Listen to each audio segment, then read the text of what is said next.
দর্শক, এই মুহূর্তে আমি রয়েছি নয়াপল্টন হোটেল ভিক্টোরিয়ার ঠিক সড়কের উল্টা পাশে এবং এখান থেকে দেখানোর চেষ্টা করছি যে রাজধানীর সড়কে একদিনে বৃষ্টিতে কিন্তু জলাবদ্ধতা সৃষ্টি হয়েছে এবং জলাবদ্ধতার পাশাপাশি সড়কে গাড়ি চললেই কিন্তু এই সমুদ্রের ঢেউয়ের মতো এক ধরনের ঢেউ দেখা যাচ্ছে।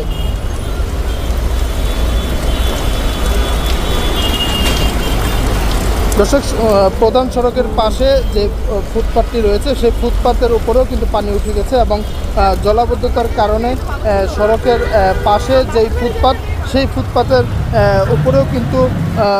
যে হাঁটার সড়কটি রয়েছে সেই সড়কের উপরেও কিন্তু নদী ঢেউয়ের মতো একদম জলাবদ্ধতা সৃষ্টি হয় এবং সেই পানি এসে কিন্তু এখানে গড়াচ্ছে। দর্শক, এই হচ্ছে নয়াপল্টন যে হোটেল ভিক্টোরিয়া রয়েছে সেই হোটেল ভিক্টোরিয়ার